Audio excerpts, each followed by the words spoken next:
In today's episode, I'm going to be talking about one of my favorite franchises, and that's Star Trek. I've grown up watching Star Trek, loved Star Trek, loved collecting it. I wore the uniforms, I collect, their autographs, artwork, that kind of thing. But what I've been really getting into just recently, and I was going to talk a little bit about it, but I was going to show you some of my collection because I don't want to take too much of your time because I have a lot. So I'm just going to show you some of the cool things that I really have and just kind of go from there. And then maybe for another episode, I might show you guys some more of my Star Trek stuff. But I think it would be proper in saying, let's get started. How about engage?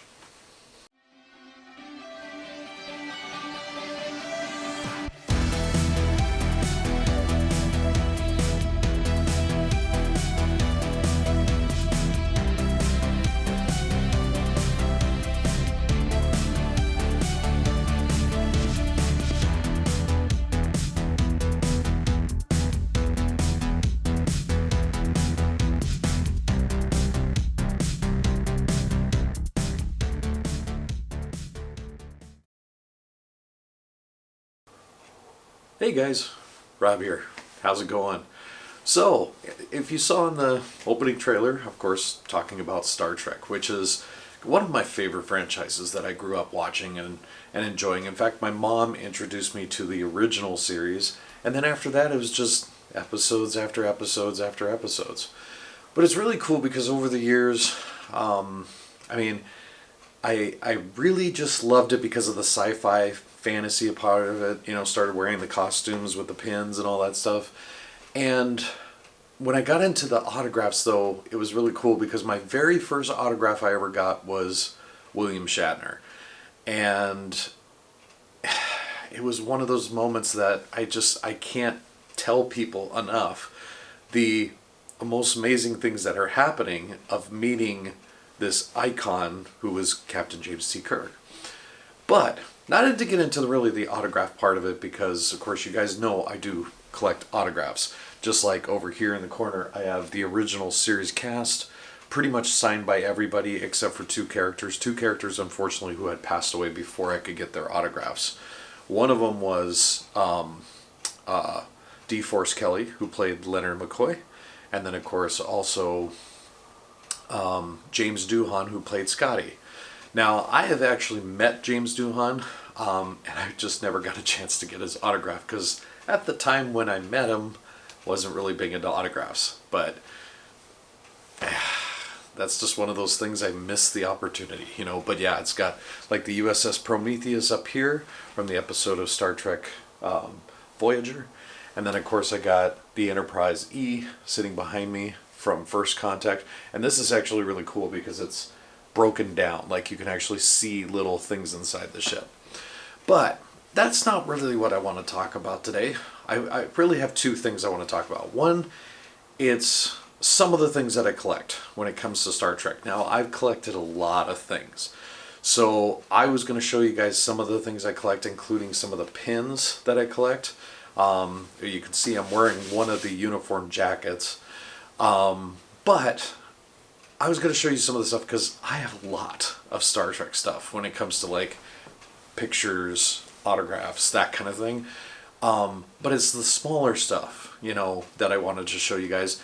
And then I also wanted to talk about one other thing which is really cool that I've been getting into because if you guys know me, I'm a gamer. So I like to play games. Well, I have been playing for quite a while now. It's just every now and then I'm hopping into it, hopping out of it. But I've been playing a lot of Star Trek Online, and I'll show you a picture right here. So they just started celebrating their 12th year anniversary. Wow. It's like I can't believe they've been around for 12 years, this online game, and it's still going. Like it's still going, it's still very popular. I'll even show you a picture over here of what the screen looks like when you see it. But I just wanted to tell you guys, it's like I've been, because I'm a gamer, I love playing this game. And it's re-emphasized a lot of times that feeling of how much I really love Star Trek. So what I'm going to do is I'm going to grab my table and then I'm going to show you guys some of like my favorite things that I like to collect or have collected over the years. So just show you a couple little things, but then wanted to talk a little bit more about Star Trek Online, and then that's going to be about it. So I'll be right back.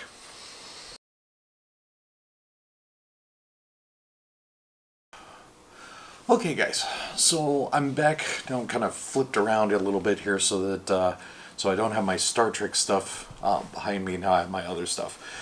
But so I wanted to talk to you guys before I got into the whole Star Trek Online thing. What I wanted to talk about is some of the things that I liked to collect, or still kind of do collect.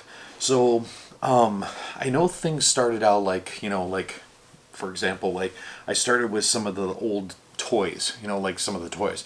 So first example would be like this phaser, which is from Next Generation. This one is actually, I modified this with a friend of mine, and right now it doesn't have any batteries in it, unfortunately. So, but normally this little LED display was plastic. Well, now it's actually an LED display, and when you push certain buttons on here, the LED display would just change. And it has a really bright LED in it, but this is the Playmates toy, but we had it modified. So, but I collected this and I still hang on to it because it's a cool toy. But I mean, things like this was really cool to collect. The tricorders, so, and the detail in these tricorders is just really cool. This one happens to be a medical tricorder, so it actually has the little piece that goes inside in the top. They have lights and sound and a couple little buttons that you can push on there. But yeah, and then of course the part I love about these things is that, the sound effects and stuff that comes out of it and whatever is pretty cool, But I mean, the detail is amazing. So there's things like that.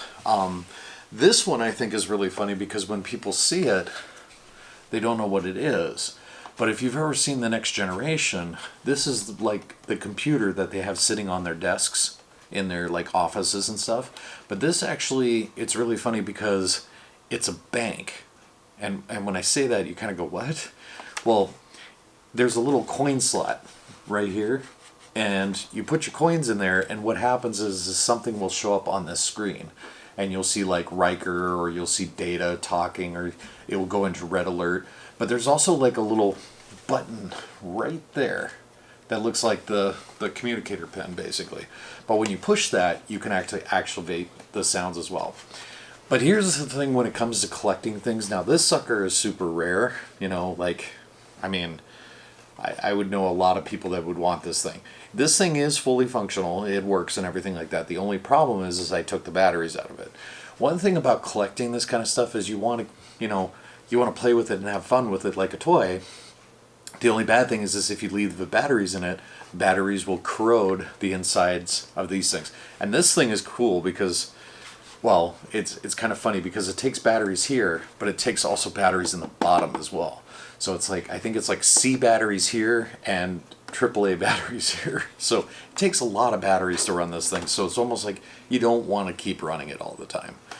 But this thing, I love this thing, super fun, super cool, Also, because you guys know, like I like to collect like knives and stuff like that. So I found this knife, which they call this knife the Phoenix. But it's based off of a knife that was a Klingon's knife in Star Trek, which was called a Daktag, which is, and if I pronounce it right, awesome. If I pronounce it wrong, sorry. I've tried to pronounce it correctly, and from what I remember, it's a Daktag. And the knife is really cool because if you look at it, it's sharp up here, but then it's got this little switch, and you hit the switch, and these two little blades pop out on the side. So basically what Klingons would do would stab you with this thing, pull the blades, twist, pull it out, and then your wound wouldn't close. So yeah, really cool knife. But they call this knife the Phoenix, not a Daktag. But it also has this lethal thing on the end which you can hit someone with. But yeah, that's the Klingon knife for you. So, but the one thing I really wanted to show you too was I wanted to show you my pin collection. Now, when I say pins, I'm talking like the communicator pins. But the thing about this, which is really cool, so I found this a long time ago, and it's when the new movies came out with Chris Pine and all that stuff, the new Star Trek movies. They had, instead of having like a fabric piece on their shirt, they actually had pins. But they weren't communicators like they were in Next Generation. That didn't happen until later, but they still had pins on. So I found a collection of pins. Now, one of these pins in here I was going to talk about later because it has to do with about the video game. But I was going to show you. So here's all the pins. So you start with this one up here, which is the command pin, and then you got like the medical is down here. You have like the engineering, and then you have like the science officer. This pin in the middle here, okay, that's the pin that actually you'll see if you play the game Star Trek Online. And once again, here's a picture for you. So, but if you see that pin, that's what that is. But yeah, I have the whole collection of those pins, but that's not all. I actually have the pin that they wore starting in The Wrath of Khan, which is the second movie, but from The Wrath of Khan all the way up to Star Trek VI, The Undiscovered Country, they wore this pin. So this was not a communicator either. They still had communicators that basically the screen flipped open and they talked onto that. But yeah, this was the pin that they wore. So I have one of those. So as you progress through these, eventually you get to the next pin, which is basically Star Trek The Next Generation. Because in Star Trek The Next Generation, they wore a communicator pin like this one right here. Now this was actually their communicator. They no longer had the little flip open thing. Their tricorders were, instead of being big ginormous, was, you know, these little small things. But their phasers weren't like looking like guns. They were more like this. So, but this was actually their communicator. So this little pin right here. And through different episodes of Star Trek and whatever, they came out with other variations depending on things like if they went into the future or the future became some other alternate future and stuff like that. So one of the pins they had, which Captain Riker wore in an episode, was a pin that looks like this. Now, if you can kind of see it, maybe I might have to get a little closer here, but you can kind of see that it has these 4 little bars on it.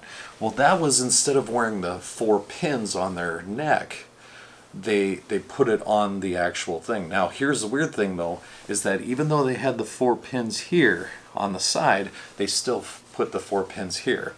So when you look at this pin compared to this pin, you can see a little bit of a difference. So then there was another episode which was kind of near towards the end of the seasons and whatever, but then they came out with another future pin, which was this one right here. Now this pin, which is actually really funny, is also now being seen in the new Star Trek show Picard.